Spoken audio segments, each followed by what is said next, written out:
اردو ازم کے معزز دوستوں، میں ہوں ذیشان اور آپ تمام دیکھنے اور سننے والوں کو السلام علیکم۔ ناظرین محترم، ذوالنون مصری بیان کرتے ہیں کہ ایک دن میں گھر میں بیٹھا ہوا تھا کہ اچانک دل میں خیال آیا کہ باہر نکل کر نیل کے ساحل کی طرف جاؤں۔ چنانچہ میں گھر سے نکلا اور نیل کے ساحل کی طرف چل پڑا۔ راستے میں نے دیکھا کہ سیاہ رنگ کا ایک زہریلا بچھو بڑی تیزی سے ساحل کی طرف جا رہا تھا۔ میں نے اسے تیز سے ساحل کی طرف جاتے ہوئے دیکھا تو دل میں کہا کہ ہو نہ ہو یہ ضرور کسی مہم پر جا رہا ہے۔ لہٰذا میں نے یہ فیصلہ کیا کہ مجھے ہر قیمت پر اس کا تعاقب کرنا چاہیے اور دیکھنا چاہیے کہ کہاں جا رہا ہے۔ یہ سوچ کر میں اس کے تعاقب میں روانہ ہوا، اور جب وہ ساحل پر پہنچا تو ایک مینڈک ساحل پر اس کے انتظار کے لیے پہلے سے موجود تھا۔ بچھو اس کی پشت پر سوار ہوا اور وہ اسے لے کر دریائے نیل کو پار کرنے لگا۔ میں اس کی حرکت کو دیکھنے کے لیے ایک کشتی پر سوار ہوا اور بچھو پر نظریں گاڑی رکھی۔ الغرض وہ دریا کی دوسری طرف جا پہنچا۔ میں بھی کشتی سے اتر کر اسے دیکھنے لگا۔ دوسرے کنارے پہنچ کر وہ ایک درخت کی طرف چلنے لگا۔ میں نے وہاں نگاہ کی تو اس درخت کے نیچے ایک نوجوان سویا ہوا تھا اور ایک زہریلا سانپ اسے ڈنگ مارنے کے لیے اس کے قریب پہنچ چکا تھا۔ اتنے میں وہ کالا بچھو سانپ کے قریب پہنچا اور اس نے جاتے ہی سانپ کو ڈسا، جس کی وجہ سے یہ سانپ فوراً مر گیا۔ اس کے بعد بچھو جہاں سے آیا تھا اسی طرف روانہ ہو گیا۔ میں وہاں پہنچا۔ میں نے جوان کو بیدار کیا۔ وہ شراب کے نشے میں مدہوش تھا۔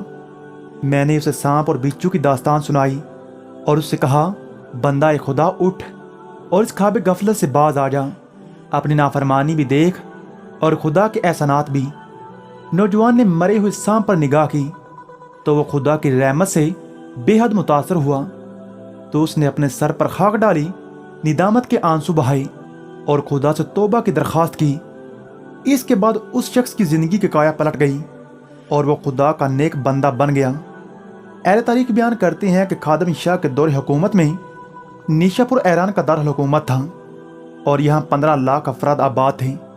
شہر کی جغرافیائی اہمیت کی وجہ سے دور دراز سے پیشہ ور لوگ وہاں آ کر آباد ہو گئے تھے۔ محمد بن زکریا رازی، جو کہ اس زمانے کے مشہور طبیب تھے، وہ بھی نیشا پور میں آ کر آباد ہو گئے تھے اور انہوں نے یہاں اپنا مدرسہ اور مکتب قائم کر لیا تھا۔ امرا فارس میں ایک شخص کو فالج کی شکایت ہوئی، جس کی وجہ سے وہ چلنے پھرنے سے معذور ہو گیا اور بستر پر لیٹ گیا۔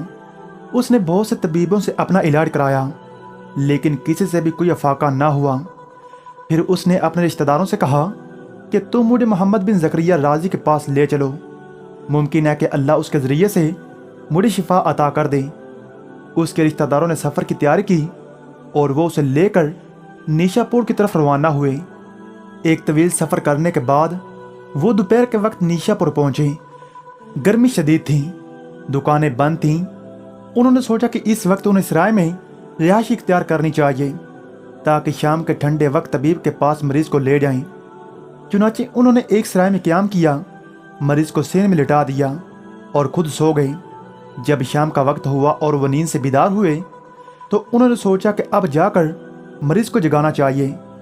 جب وہ وہاں گئے جہاں انہوں نے مریض کو لٹایا ہوا تھا تو مریض وہاں موجود نہ تھا۔ انہوں نے آس پاس دیکھا تو اسے چلتے پھرتے پایا۔ مریض کو یوں چلتا دیکھ کر انہیں بہت تعجب ہوا۔ چنانچہ انہوں نے اس سے کہا، جناب علی، آپ تو چلنے پھرنے سے قاصر تھے، اچانک آپ صحت مند کیسے ہو گئے اور یوں بے دھڑک چلنے لگے؟ اس نے جواب دیا، مجھے بھی معلوم نہیں کہ میں کیسے ٹھیک ہو گیا ہوں۔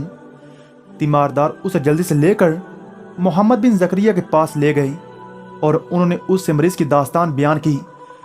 رازی نے کہا، اس کے فوراً کپڑے اتارو۔ جب اس کے کپڑے اتارے گئے تو اس کے کپڑوں میں سے 2 بچھو دکھائی دیے۔ رازی نے کہا، اس پر خدا نے آج خود کرم کیا ہے، اس کا علاج بچھو کا زہر تھا، اسے جیسے ہی بچھو نے کاٹا تو یہ تندرست ہو گیا۔ جب انہوں نے خدا کی اس حکمت کو دیکھا تو بے اختیار سجدہ شکر بجا لائے اور اپنے وطن واپس چلے گئے۔ ایک دفعہ کا ذکر ہے کہ شہر شیراز میں خسرہ کی وبا پھیل گئی۔ شہر میں ایک طبیب رہتا تھا جس کے پاس لوگ دور دراز سے دعا لینے آتے تھے۔ اسی طبیب کا بیٹا بیمار ہوا۔ طبیب نے بڑی توجہ سے اس کا معائنہ کیا اور اس نے ملیریا کی ادویات استعمال کرائیں،